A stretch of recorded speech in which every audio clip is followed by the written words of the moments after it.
thing that you have to do, if it is Quran, you have to have somebody to read it to you. Never read it by yourself or memorize by yourself. I know brothers and I know sisters who on daily basis memorize 1 page of the Quran. And this is very efficient. And they finish the Quran like in a year and a half or maybe 2 years. They finished memorizing the whole Quran. But the quality of their memorization, the efficiency of their memorization is like 2%. And the dhunub, what do? Tuzilu ni'am. They remove blessings, don't they? And isn't the Quran a blessing? Isn't the Quran not a blessing? The Quran is a blessing. The sins, it destroys blessings. That's what Allah said in the Quran, وَمَا أَصَابَكُم مِّن مُصِيبَةٍ فَبِمَا كَسَبَتْ أَيْدِيكُمْ وَيَعْفُ عَنْ كَثِيرٍ. That there is not a calamity that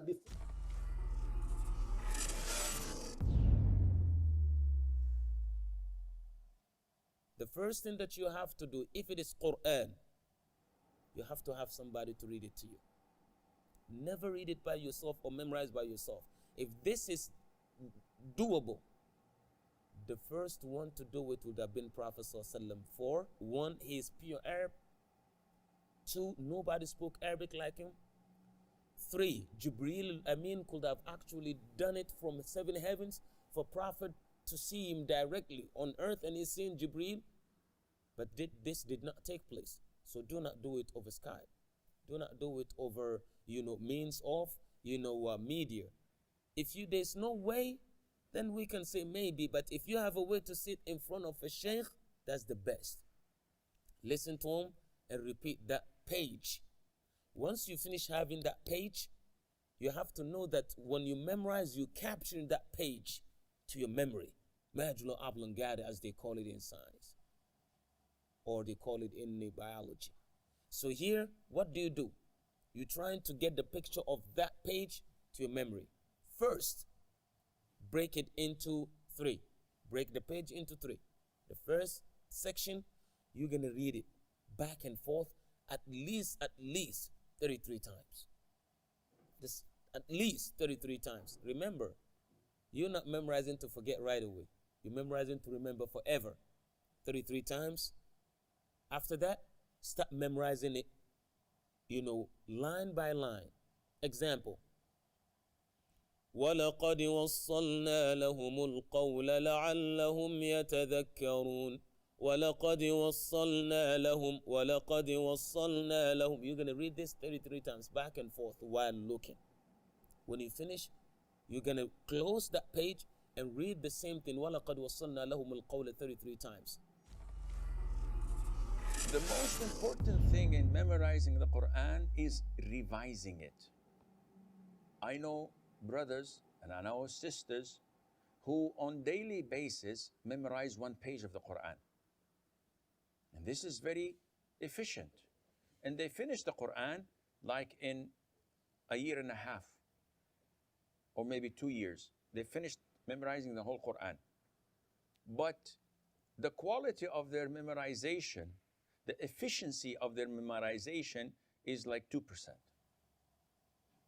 I can memorize the face or 1 page of the Quran in less than 4 or 5 minutes, because people often either know it by heart or they have read it so many times that it can be easily read.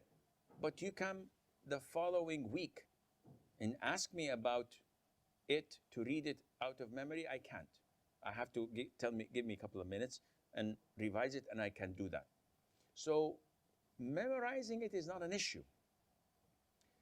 Maintaining it, preserving it is an issue, because it quickly disappears. You easily forget ayahs that you do not revise regularly. I know people, normal people, who memorize the Quran, but they revise 1 juz' every single day.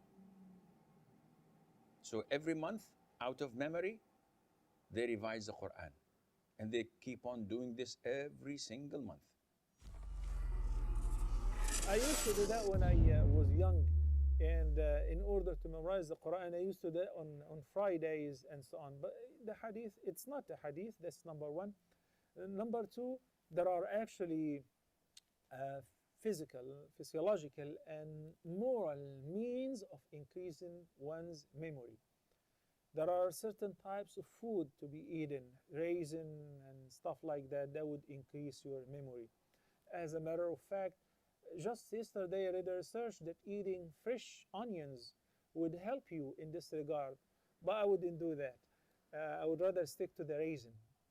Um, Also, trying to lower your gaze from looking at what Allah has prohibited. This is one of the best means of increasing your memory and making your memory very powerful.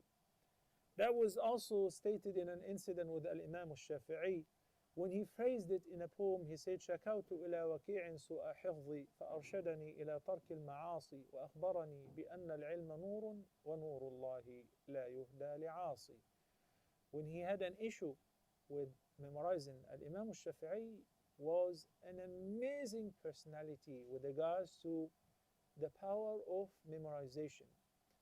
They used to call him a scanner, like he would just look at the page and it is already scanned in his mind. When he had trouble once memorizing something and he complained to his teacher Waqi', he said, make sure that you avoid sins because knowledge is a gift from Allah and it is not to be given to sinners. So this is an advice.